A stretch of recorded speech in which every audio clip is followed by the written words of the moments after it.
All right, welcome everyone to Accuracy in America. I'm Don Irvine, joined once again by Cheryl Chumley, the online opinion editor for the Washington Times. Welcome, Cheryl. Hey, it's great to be back with you. All right, great to have you back. And we've got a few topics I want to pick your brain on here a little bit. First is President Biden, Joe Biden's first 100 days. So we're coming right up against the first 100 days. He's going to be addressing a joint session of Congress tonight. What's your evaluation of the presidency? What's he going to say tonight? All those kinds of things.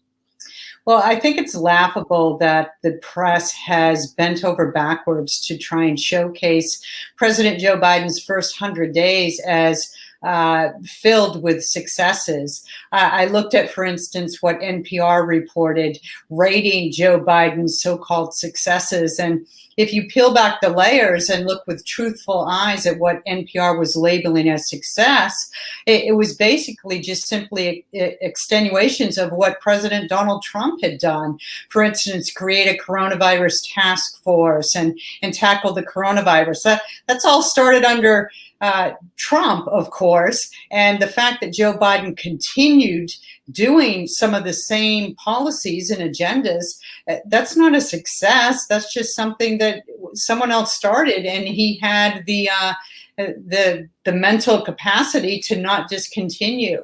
And so if you look at what Joe Biden has really done for his first 100 days, though, it's executive order after executive order. It's putting us back in the World Health Organization that has basically misused and abused U.S. tax dollar funds for China, pro-China policies.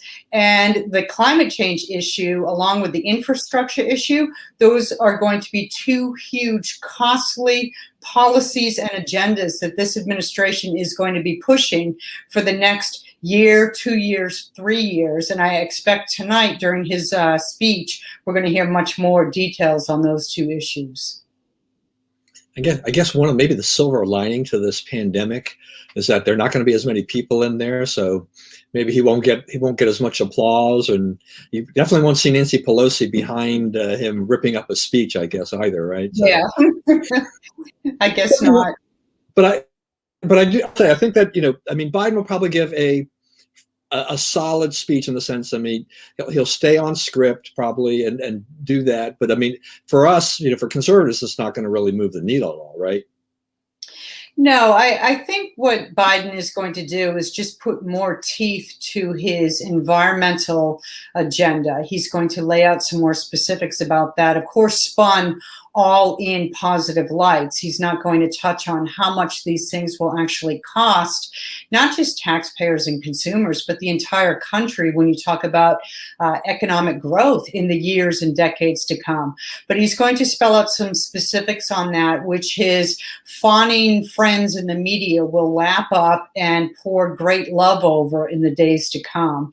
And he's also going to talk about his infrastructure plan as a way of creating jobs and putting Americans back to work from the coronavirus economy, which he's going to fault Donald Trump for starting. Right. I don't know if you saw it today, but the Wall Street Journal had an editorial on the Biden's first 100 days, basically, and talking about the post-Trump, kind of Biden honeymoon type of situation. But their conclusions were, big government is back, right?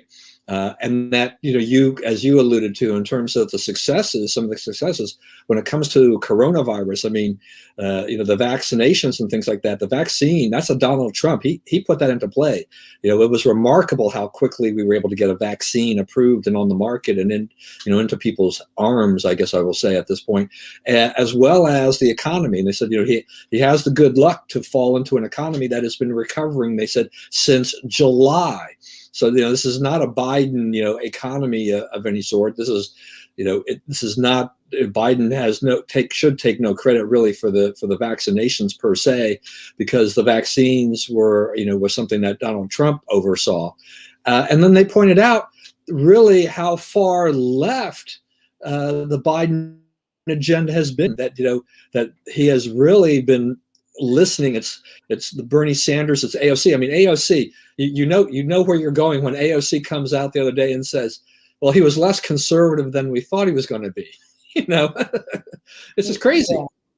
Yeah, when a socialist comes out and says that you as the president are doing a better job than they anticipated, you know that America's on the wrong track. And really, what else can you say about Joe Biden's presidency so far? It's got the thumbs up of the socialists, and that tells the rest of America that we are far, far off track from the Constitution, from what founding fathers envisioned for this nation.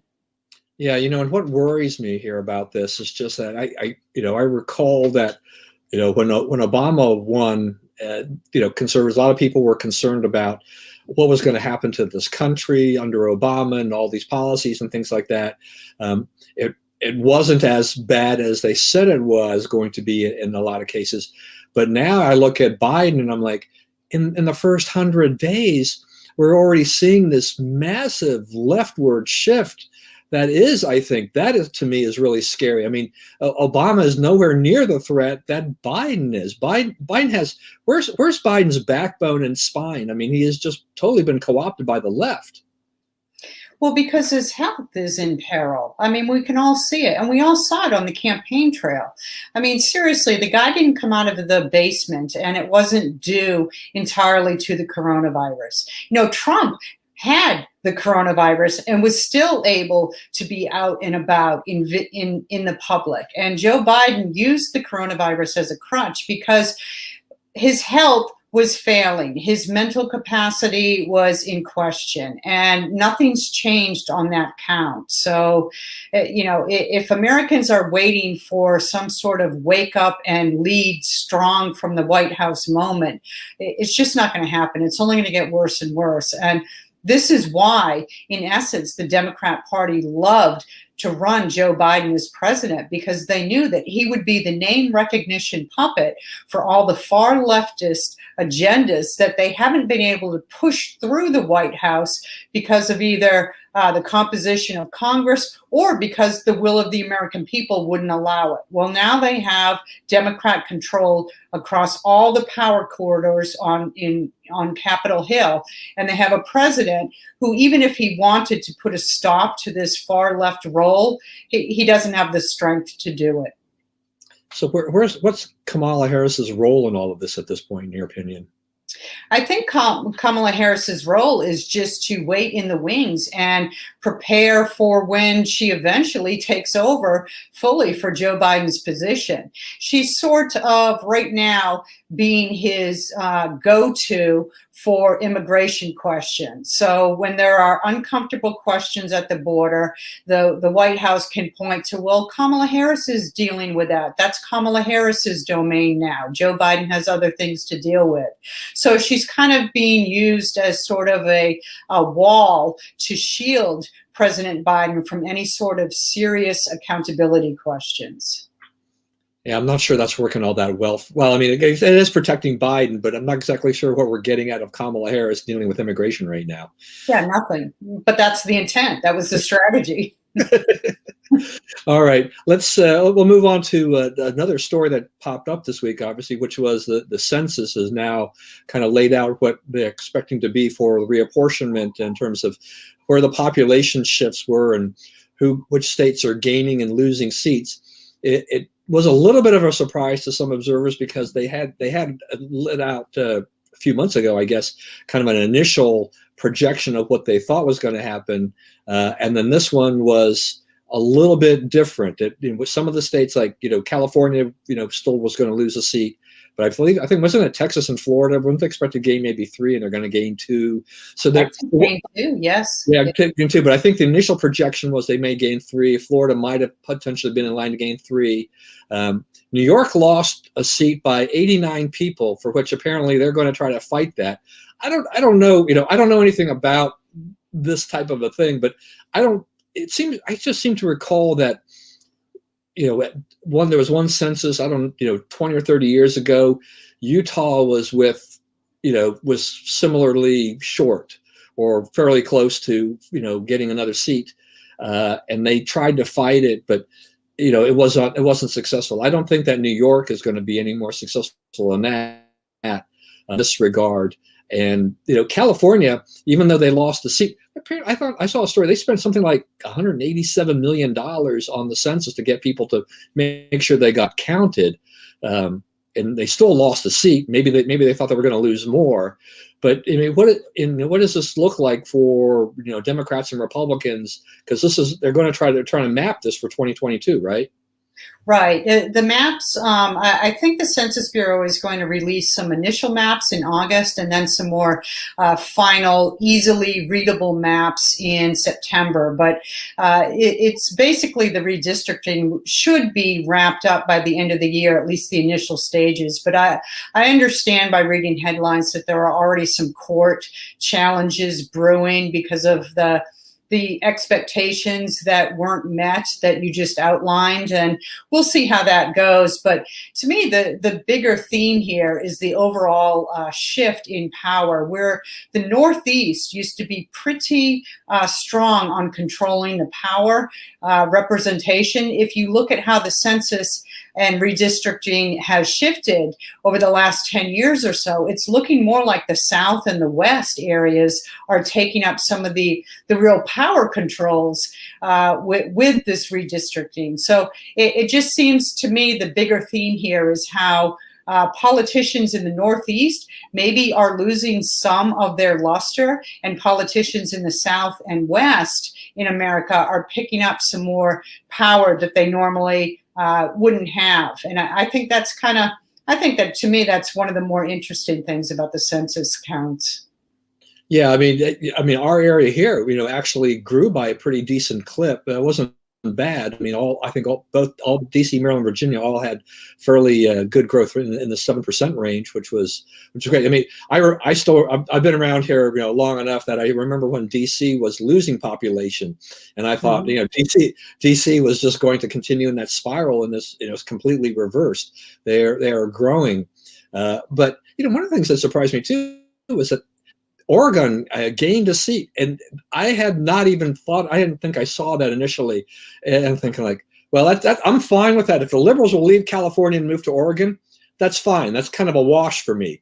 But what I don't like are the Californians that are leaving California and moving to Arizona and to Texas, to Idaho, to Utah, and taking states that have been very red and starting to change that. We're already seeing that in Arizona.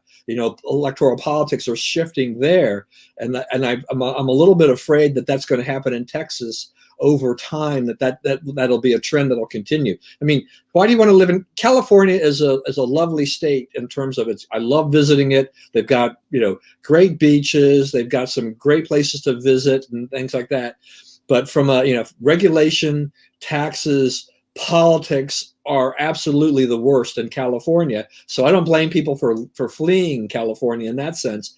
But I do worry about a little bit of that effect that, so California lost a seat for the first time ever. But that could mean that 10 years from now that the Democrats might start to get a little bit more of a stranglehold in, say, Texas. I mean, I don't think that's out of the realm of possibility. No, and I was reading one story earlier that ran down some statistics, and I think it's 6 states that lost seats and 7 states that gained. And of the states that lost, the common denominator there they were all states that went for Joe Biden in the election. Of the 7 states that gained, the common denominator there they were all states that went for Donald Trump during the election. So it's a little bit interesting how people in the states that vote for Joe Biden are fleeing, and in the states that voted for Donald Trump are dominating. They're moving there. So it's just one of those interesting things that the census counts show. This in the political world, that Democrats have failing policies and principles, and now you have the facts and figures to show it as well. Yeah, and we really don't know what effect the pandemic had had on the census, because the due date for reporting was April 1st. You're supposed to tell the Census Bureau where you were residing on April 1st. Well, that was still the early stage of the pandemic, before a lot of people did a lot of movement, and shifting, where California could be. I mean, if that deadline had been moved, California could be worse off potentially, because I think a lot of people fled California for neighboring states. They were able to work from home. A lot of those tech companies said, you can now permanently work from home. You don't have to come back to San Francisco or wherever and work here anymore. You can work for us. You can still collect mostly the same salary, but you can now you can now have a better quality of life living in Nevada, Idaho, whatever, wherever you want to be. So I'll be kind of curious. There's going to be a lot of factors, in 10 more years, but I kind of wonder, if they'll be able to zero in at some point in time and try to figure out what kind of migration, what kind of movement happened, during the latter part of 2020, when people really had to make decisions about where they were going to live. Some people thought they were going to move temporarily, and that turned out to be more permanent. The pandemic definitely shifted a lot of things. I don't know if that's going to necessarily shift politics per se. I mean, maybe some of the people who moved were not really that political and not really big voters to begin with. So then that really won't have an effect. But it'll be interesting to see. I'm also curious about when the states get down to redistricting, and thankfully for the Republicans, they control a large majority of the districts that are going to be redistricted in the House. They don't have as wide. They don't have as many. They don't control as many outright as they did 10 years ago, but they still control about 4 times as many as the Democrats. And then there's some independent commissions, and then there's some divided legislatures and things like that. But the Republicans are in good shape on the redistricting side for this to set this up. But, it will bring up that, that point of where in California and the states that lost seats as to who's going to run where, when the districts are all handed out, because you don't have to live in the district you're running in, right, for Congress. So, and, if Alexandria Ocasio-Cortez's district say that's the one that gets wiped out, she could run in a neighboring district against an incumbent Democrat. That could be interesting. Yeah. And California already had a few years ago, because they have that jungle primary and they had some other things going on. They had a couple of Democrats running against each other, and that was nasty. So Democrats, it'll be, so maybe we'll see some people retire. Maybe we'll just see some real dogfights for people to try to keep their seat. I don't know. I mean, in West Virginia, they lost a seat. And one of my friends has been a senator there, which is Alex Mooney. He's a Maryland, he's from Maryland. He was a former Maryland state senator. I know a lot of people in Maryland who even say that he was a carpetbagger in that sense for moving after he lost his Senate seat in Maryland for doing that. But I'll be kind of curious to see what happens, because, there's only, does he challenge one of the incumbents now? Does he just decide that he's ending it? Was one of the incumbents retire? I don't know. Do you have any kind of a crystal ball on this or any opinion? Well, I do think that we are going to see a lot of litigation, primarily because of what you just referenced a minute ago, that the Republicans are in a pretty good spot when it comes to the redistricting now, because they hold control of 20 states. And so they will be in charge of deciding 20 different maps. And Democrats, by contrast, I think they only have control of 9. And you're right, there are commissions in other states that do the decision making for the mapping. I think maybe there are 6, 7 or so commissions. And then there are a handful of states as well that Democrats and Republicans are expected to come together and come up with some sort of unbiased cooperative effort in redrawing the maps. But Republicans have 20, so that is basically 20 states that are going to go to the courts. You can pretty much count on Democrats are going to fight as much as they can against any of those states. And going back to what you said about the pandemic, I think it's unquestionable that the pandemic had some sort of influence here in this particular census, because if only for the fact that census workers weren't going out knocking door to door like they normally do, and not just once, but twice, 3 times. And, the return visits that the census workers would do until they got the homeowner to fill out the census form, we weren't seeing that this time around. And so if you look at the stats, the the Census Bureau reported that nationwide we have roughly now 331.5 million people in America. And they say that that is the slowest growth. It's about 7.4% growth, I think, in population. That they say that that's the slowest, second slowest growth that America has ever seen in history. And I find that a little odd given the open borders, the constant trying of people around the world to come into America. And we haven't had these mass shutdowns on the borders, even under Donald Trump. There were still people coming into this country. And so the only other factor you can attribute that slow growth to is that people just weren't turning in their census like they normally would, and they weren't being hounded to turn in their census like they normally would. So I think the pandemic has definitely had some influence on this census, but you can't go back in time and do it over. We're stuck with this for the next 10 years.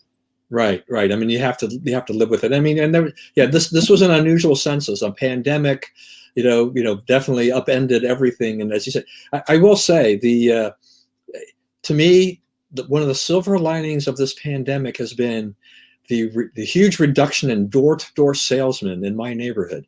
Yeah. But that also affects, as you have said, it affects these enumerators, because they're not going out, whether or not it's because the Census Bureau said we're not going to send you out as often, or the fact that they're having a hard time finding anybody who is willing to work and go out more than say once. People, even if you did go out, I think a lot of people were just not going to answer their door, particularly during the census. The census is taking place really during some of the peak of the pandemic. Who wants to answer their door, in April, May, June, July at this point in time? That nobody was really doing a whole lot last summer in that respect. So I think this definitely had a huge impact on how to be able to count things, apartment buildings, all these kinds of things. So I think it definitely affected it to see us, as you pointed out, with this slow growth, considering how many people, with the border issue and things like that, there seems to be something off about that. Mm-hmm. Overall, I agree with that. All right, finally, let's talk about one of our favorite publications, the Washington Post. And, I was going to say, matter of fact, I mean, I think, correct me if I'm wrong, I mean, next month, will that not be like the 39th anniversary of the Times, roughly? Oh, the Washington Times? Yeah, I think it was like 1982. Anyway, yes. We'll find it. Anyway, I remember going to the first press conference when they first launched it. But oh, wow. Congratulations to the Washington Times for being able to stick around this long and continue to be the nemesis of the Washington Post. Yes. You're here for that. But so the Post, so they have this guy, Glenn Kessler, who's been the fact checker and has been, they've done some Republican, they've attacked Trump over the years, and they've had this huge database they started, of Trump, lies, misinformation, falsehoods, whatever you want to call it. And they've been apparently they continued it on when Biden took office. But then Kessler came out and said, well, after the first 100 days, we're not going to keep the database maintained. We'll continue to fact check him, but I've learned my lesson, and that's that. I mean, what's going on here with the fact checker? So, well, they're just basically admitting that now that Donald Trump is out of office, they don't feel the need to do their jobs any longer. We know this. The media nowadays is the water carrier for the Democrat Party. And if you go back in time when Donald Trump was first rising into the White House, even on the campaign trail, remember the Huffington Post, I think it was, that refused to run any story on Donald Trump in the news or politics section, but instead moved it into the entertainment section, refused to take Donald Trump seriously. You had Cuomo on CNN talking about how they were really going to have to dig deep now and go into investigative mode because Donald Trump was a serial liar and so forth. And all along, the average American would question to themselves, Well, isn't that the media's job anyhow, to watchdog and point out, when something is fact versus lie? And the fact now that the Washington Post is just throwing up its arms and saying, well, we don't need a database any longer to check, fact versus fiction under this president. It has nothing to do with Joe Biden's ability to tell the truth versus Donald Trump's inability to tell the truth. It's more an admission of where the media stands. The media are in the pockets of the Democrat Party. And why do they have to spend the money to go through the charade of acting as if they're going to cover this administration to the same level of scrutiny as they did the past? Yeah, it was such a curious bunch of statements through Twitter, and also in the article that Kessler and a couple of the posties wrote about this, because one of the things that he had mentioned was all the time, all the manpower it took to track Trump, right? All these people, all these man hours, et cetera, et cetera. And I guess my initial reaction is that, okay, you've also said that Biden is off to a slow start by comparison to Trump. 67 falsehoods or whatever versus Trump's 511 at the same point in time. But is Kessler complaining about the fact that they worked really, really hard to dig and dig and dig to find every little morsel on Trump?